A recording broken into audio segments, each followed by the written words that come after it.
Hi guys, good morning. Welcome to cloud computing in Telugu YouTube channel. నా పేరు చందు. ఇవాళ మీకు ఏఎస్జి చెప్పబోతున్నాను, అంటే application security group as part of AZ 305 series. So ఇది లాస్ట్ వీడియో యొక్క ఎక్స్టెన్షన్ అండి. లాస్ట్ వీడియోలో ఎన్ఎస్జి చెప్పాము.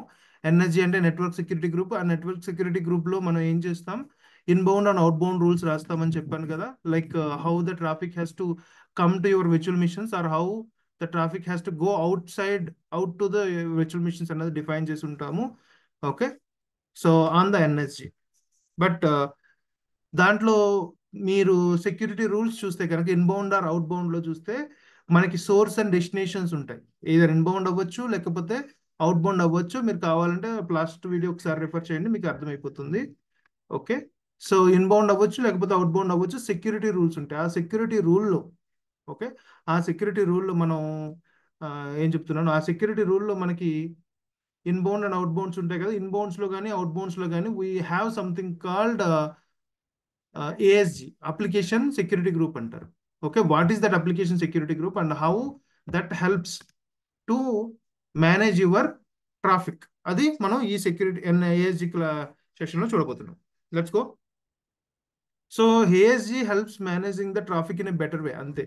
ఏఎస్జి అనేది ఏంటి? ఏఎస్జి అంటే application security group short form. Okay, so ASG అనేది ట్రాఫిక్ ని బెటర్ గా మేనేజ్ చేయగలుగుతుంది, but it cannot create allow or deny the traffic. ASG itself cannot ఏం చేయలేదండి, ట్రాఫిక్ ని అలౌ చేయలేదు, అలాగే డినై చేయలేదు. ఓన్లీ ఇది ట్రాఫిక్ ని మేనేజ్మెంట్ కోసం మాత్రమే వాడుకుంటాం అనమాట.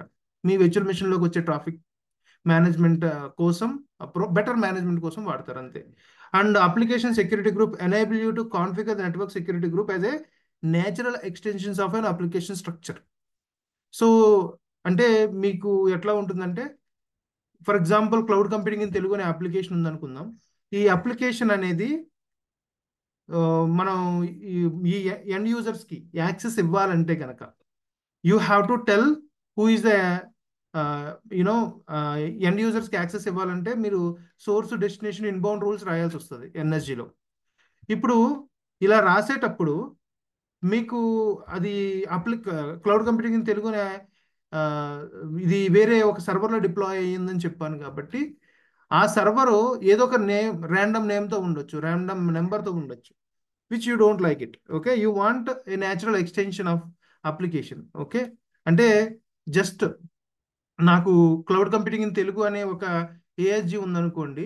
So you can actually add that ఏఎస్జి. So ఆ క్లౌడ్ కంప్యూటింగ్ ఇన్ తెలుగు అనే ఏఎస్జి పెట్టుకుంటే ఈజీ, రైట్? సో ఓకే, ఈ క్లౌడ్ కంప్యూటింగ్ ఇన్ తెలుగు అనే అప్లికేషన్కి ఇది అటాచ్ అయ్యి ఉంది కాబట్టి దానికి నేను రూల్ రాస్తాను అన్నట్టు ఉంటుంది. So it is a natural extension అనేది అందుకే అంటారు. సో జస్ట్ నేమ్స్ బట్టి మనం ఏ విధంగా మేనేజ్ చేసుకోవచ్చు అంటే ఏఎస్జిని జస్ట్ న్యాచురల్ ఎక్స్టెన్షన్ కింద మనం కన్వర్ట్ చేసుకునే పాసిబిలిటీ అనేది దీంట్లో ఉందన్నమాట. Okay, next important point, ASG allow you to grouping the virtual missions and define network security policy based on those groups. ఇది వెరీ ఇంపార్టెంట్. ఇది ఎగ్జాక్ట్ గా మనకి ఏఎస్జిలో జరుగుతుంది అనమాట. ఏఎస్జి ఏం చేస్తుందంటే ఇది విర్చువల్ మిషన్స్ ని గ్రూప్ చేయగలుగుతుంది. That can be one or that can be more than one. Okay, one or more virtual machines ని ఈ ఏఎస్జి గ్రూపింగ్ చేస్తుంది. So for example, I have a cloud computing in Telugu అనే application ఉందనుకుందాం. ఈ cloud computing in Telugu అనే application టోటల్గా ఒక 30 VMs అవసరమయ్యాయి. Okay, ready చేయడానికి అనుకుందాం, ఒక random example. So out of 30 virtual machines, 10 virtual machine is for whatever the application. Okay, application layer కోసం 10 విర్చువల్ మిషన్స్ వాడారనుకోండి. ఒక 10 virtual machines for database and 10 virtual machines for the back end అన్నిటికి కూడా ఒక 10 virtual machines వాడారనుకోండి. So ఇప్పుడు ఈ first 10 virtual machines కి ఏంటి, లైక్ ఎండ్ యూజర్స్ ఎవరైతే ఉన్నారో, అంటే యూజర్స్ ఉంటారు కదా, వాళ్ళు యాక్సెస్ చేయాలి అప్లికేషన్స్ ని. సో యాక్సెస్ చేయడానికి యూజ్ చేసే పోర్ట్లు వేరే ఉండొచ్చు. ఓకే, సో అదే ఇక్కడ ఉంటుంది చూడండి, వెబ్ సర్వర్స్. దానికి యాక్సెస్ చేసే పోర్ట్లు ఎలా ఉన్నాయి చూడండి, port number 80R443. So those ports we need to add. ఇంకా అవే కాకుండా బేస్డ్ ఆన్ ద రిక్వైర్మెంట్ ఎక్కువ పోర్ట్లు యాడ్ చేయడం లేకపోతే తగ్గించడం చేస్తారు. ఇంకా అలాగే కాదు, whatever the security rules on that particular application or web applications or డిఫరెంట్గానే ఉంటాయి. ఓకే, అలాగే ఇప్పుడు తర్వాత యాప్ సర్వర్స్ అనుకుంది అంటే బ్యాక్ ఎండ్ అనుకోండి. బ్యాక్ ఎండ్ మీద అంటే మీ అప్లికేషన్ బ్యాక్ ఎండ్లో ఏ పోర్ట్ మీద రన్ అవుతుందో ఆ పర్టికులర్ సెక్యూరిటీ రూలే యాడ్ చేయాలన్నమాట. సో దట్ మీన్స్ రిమైనింగ్ 10 సర్వర్స్కి మనకు వచ్చే రూల్స్ అనేది డిఫరెంట్ ఉంటాయి. ఓకే, దానికి ఉండే ఎనర్జీ డిఫరెంట్ ఉండాలి, దాని మీద వచ్చే రూల్స్ కూడా డిఫరెంట్ ఉండాలన్నమాట. అలాగే ఫైనల్గా డేటాబేస్ అనుకోండి. డేటాబేస్ అనేది ఎక్కువగా MySQL MSSQL అనుకుందాం. 1433 1443 పోర్ట్ నెంబర్ ఓపెన్ చేయాలి దానికి. సో దాని మీద వచ్చే ఇన్బౌండ్ కానీ లేకపోతే అవుట్ బౌండ్ కానీ, రైట్. సో ఎన్ఎస్జీలో దాంతో క్లియర్గా చెప్పాను. ఒకసారి ఇన్బౌండ్ అవుట్ బౌండ్ అంటే ఏంటో చూడండి. బట్ ఇన్బౌండ్ రూల్ రాసినా లేకపోతే అవుట్ బౌండ్ రూల్ రాసినా ఖచ్చితంగా దాని మీద ఉండే పోర్ట్ వేరే ఉండాలి, లేకపోతే దానికి యూజ్ చేసే రూల్సే డిఫరెంట్ ఉండాలన్నమాట. సో ఇట్లాగా మనకి ఒకే అప్లికేషను మల్టిపుల్ రిక్వైర్మెంట్స్ ఉన్నప్పుడు, ఓకే, ఒకటే అప్లికేషను మల్టిపుల్ సర్వర్స్ రిక్వైర్మెంట్స్ వేరే ఉన్నప్పుడు మనం ప్రతిసారి ఇప్పుడు 30 VMs ఉన్నాయి అంటే 30 రూల్స్ రాయాల్సిన అవసరం లేకుండా ఈ ఏఎస్జి ఏం చేస్తుందంటే, ఇక్కడ చూడండి, ఇక్కడ 30 పెట్టలే 3 పెట్టాను. ఓకే, ఈ ఏఎస్జి ఏం చేస్తుందంటే this is the ఏఎస్జి, this can group all this 3. Okay, నా దగ్గర ఒక 3 ఏమైనా లేకపోతే 10 ఏమైనా ఇంకా ఎక్కువ ఉన్నా కానీ అవన్నిటిని కూడా ఇది గ్రూపింగ్ చేయగలుగుతుంది అనమాట. ఇలా గ్రూపింగ్ చేసినప్పుడు ఇప్పుడు ఈ పర్టికులర్ ఏఎస్జి యూస్ చేసుకుని మనం ఒక ఎన్ఎస్జి లేయర్ మీద, ఓకే, రిమెంబర్ ఎన్ఎస్జి లేయర్ మీద ఒక రూల్ రాస్తే ఆ రూల్ అనేది ఈ ఏఎస్జి చెప్తాం కాబట్టి, అది సోర్స్ కానీ డెస్టినేషన్ కానీ చెప్తాం కాబట్టి దీనికి అప్లై అయిపోతుంది అనమాట. ఓకే, ఆ రూల్ అనేది దీనికి అప్లై అయిపోతుంది. అండ్ ఆల్ 3 సర్వర్స్ అది సోర్స్ ఆర్ డెస్టినేషన్ కింద ట్రీట్ అవుతాయి. సో దానివల్ల మనం 10 సర్వర్స్ ఉన్నప్పుడు 10 రూల్స్ రాయాల్సిన అవసరం లేకుండా ఒకటే రూల్ రాస్తాం. And you are exactly telling what is your source or destination. So that is very powerful అనమాట. ఓకే, సో దీని వల్ల చాలా అడ్వాంటేజెస్ ఉన్నాయి. ఫస్ట్ మనకి కాంప్లెక్సిటీ తగ్గుతుంది. మనకి ఎన్ఎస్జి మీద రాసే ఎక్కువ రూల్స్ ఉంటే ఎక్కువ కన్ఫ్యూజ్ అవుతాము మేనేజ్మెంట్ కోసం, కాబట్టి కాంప్లెక్సిటీ ఫస్ట్ తగ్గుతుంది. సెకండ్ ఏంటంటే, యా, ఫస్ట్ కాంప్లెక్సిటీ తగ్గుతుంది. సెకండ్ మనకి కొన్ని ఇష్యూస్ ఉంటాయి అనమాట. ఫర్ ఎగ్జాంపుల్ ఒక ఇన్బౌండ్ కానీ అవుట్ బౌండ్ కానీ ఎన్ఎస్జి తీసుకుంటే టోటల్గా 4000 వరకే రూల్స్ రాయగలుగుతాం. More than 4000 we cannot right.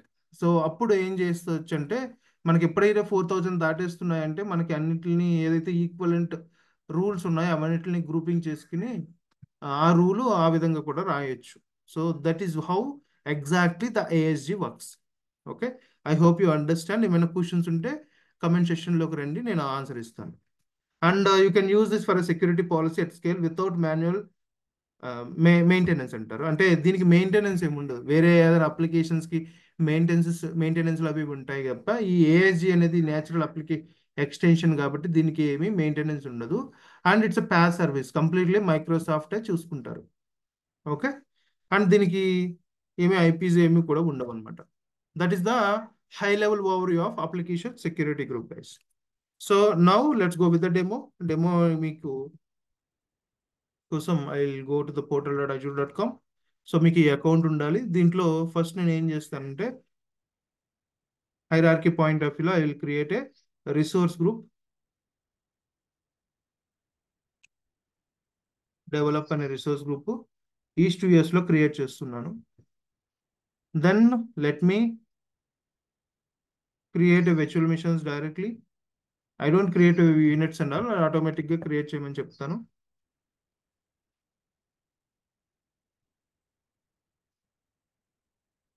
లేకపోతే దీన్ని క్లౌడ్ కంప్యూటింగ్ VM ఉందాం.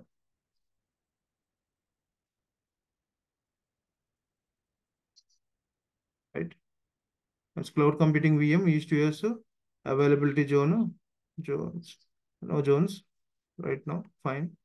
And trusted virtual machines I will go with Windows, anything is fine.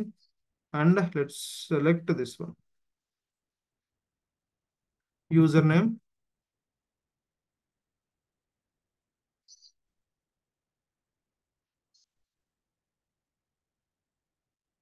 password, and DP disks and networking layer కి వచ్చేసరికి ఇక్కడ నేను ఏం చేస్తానంటే I'm creating new network, new subnet, public IP also required, NIC basic అన్నారు. I'm actually going with advanced.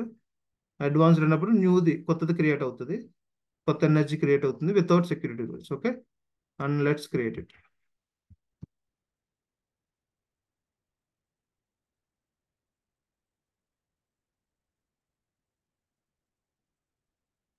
So let it be created. I'll fast for a second. All right. So the virtual machine is ready, guys. If I go to virtual machine, this is my virtual machine, and it's a Windows VM, and it's a public IP. Now let's go to network settings. In network settings దగ్గరికి వస్తే, this is my NSG inbound rule. Okay, rule add అయింది. I'm going to delete this. ఎందుకంటే డిఫాల్ట్గా మనకి ఈ 3 రూల్సే ఉంటాయి. నేను అడ్వాన్స్డ్ తీసుకున్నా కానీ కొత్త రూల్ వచ్చింది recently. I think they I might change that something.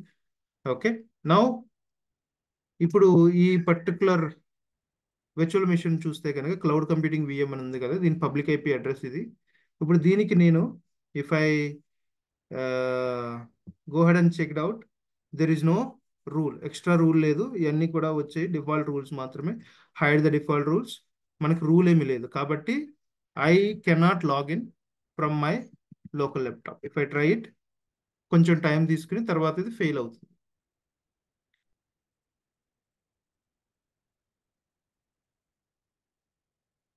So yeah, it will fail. I'll show that error message. Yeah. Okay, remote can't actually access అని చెప్పి ఎర్రర్ మెసేజ్ వస్తుంది. నా దీన్ని మనం అలౌ చేయాలంటే make sure you have to create a rule and NSG. ఇక్కడ చూస్తే కనుక you can give a source, what ever source it is. నేను ఇంటర్నెట్లో ఉన్నాను కాబట్టి ఎనీ ఇచ్చుకోవడం బెటర్, లేదంటే మై ఐపీ అడ్రస్ అయినా బెటర్గానే ఉంటుంది. Source port is also good, but in destination right I'm actually going with inbound rule. Destination వచ్చేసరికి you have to select any one of them. So as of now any పెట్టొచ్చు, IP address పెట్టొచ్చు. IP address అంటే మీ IP ఉంటుంది కదా, VM యొక్క IP copy చేసి పెట్టాలి. That's suppose you have to again go and search your IP and keep it here. అలాగే ఈ సర్వీస్ ట్యాగ్ అనేది వర్కౌట్ అవ్వదు ఇక్కడ. You need to only use either IP or any. And application security group కూడా వాడొచ్చండి. But application security group వాడినప్పుడు you can actually extend like a natural extension of your server. Okay, server natural extensions కింద దీన్ని apply చేయొచ్చు. ఇప్పుడు దీన్ని చేస్తే you can tell what is the ఏఎస్జి, right? But వేరే remaining situations లో you have to explicitly copy your IP. So చాలా servers ఉన్నప్పుడు ఇది కన్ఫ్యూజన్ అవుతుంది అనమాట. సో దీన్ని సింప్లిఫై చేయడం కోసం మనం ఏం చేయాలంటే, so first we need to go ahead and do that application security group. So application security group, create one. So just give that up and cloud computing ASG అని పెట్టండి. క్లౌడ్ కంప్యూటింగ్ గ్రూప్ అని పెడదాం. And that's the name I'm giving. And review and create. Now we will be getting the application security group. So ఈ application security group వచ్చేస్తే సరిపోదు, we need to tell what is the target. అంటే application security group just logical entity అంతే కదా. ఈ application security group proper back and virtual machines కి apply అవ్వాలంటే make sure you attach the application security group to virtual machines. Now let's go to virtual machines. This is your virtual machine. ఇక్కడ మన కిందకు వచ్చేస్తే కనుక you have application security groups అని ఉంటుంది. Click on that and add application security group and add it. అంతే. So ఇప్పుడు application security group ఏదైతే మనం క్రియేట్ చేసామో అది ఈ VM కి యాడ్ అయిపోతుంది. So once this is added, okay, successfully added, good. Now you can actually create the NSG rule. So now NSG, this is the NSG, and click on this NSG. You can actually add the rule. So add any source and internet ఎక్కడి నుంచైనా పర్వాలేదు. Destination వచ్చేసరికి నా సర్వరే కావాలి with an application security group. నా application security group ఏంటి? Cloud computing group. ఈజీగా అర్థమవుతుంది కదా. Okay, that is the one thing. And service I will go with RDP. Login చేయడానికి ట్రై చేస్తున్నాం. And action allow, priority 100, allow RDP inbound, and that's it. Okay, now the rule is added. Virtual మిషన్స్లోకి వెళ్ళండి, reload this once. Cache problem ఉండొచ్చు. ఇది నా public IP. ఇప్పుడు copy చేస్తే earlier allow చేయలేదు కదా, ఇప్పుడు అలౌ చేస్తాను.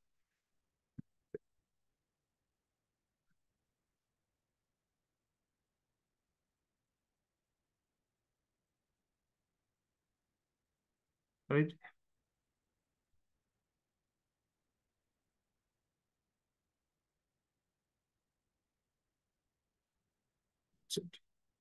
సో సేమ్ అదే విధంగా ఇంకో విఎం ఉందనుకుందాం.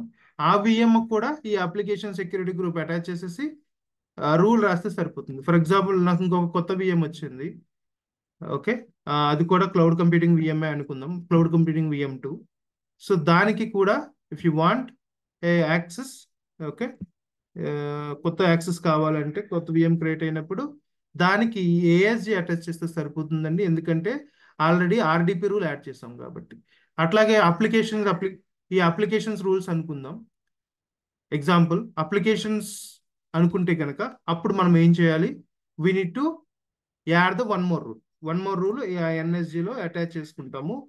Just go here and sorry, NSG కదా, ఎన్ఎస్జి ఇక్కడ ఇన్బౌండ్ సెక్యూరిటీ రూల్స్ లో కొత్త రూల్ రాస్తారండి, అంతే. ఆ కొత్త రూల్ ఏం చేస్తాం?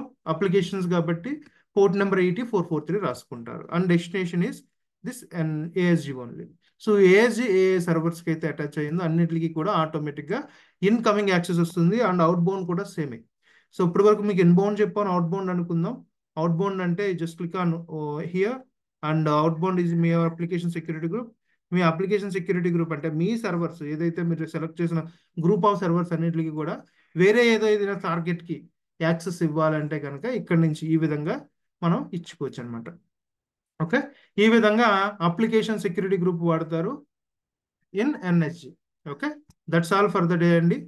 అండ్ మీకు ఏమైనా క్వశ్చన్స్ ఉంటే please ask us in the comment section. Okay, will reply you.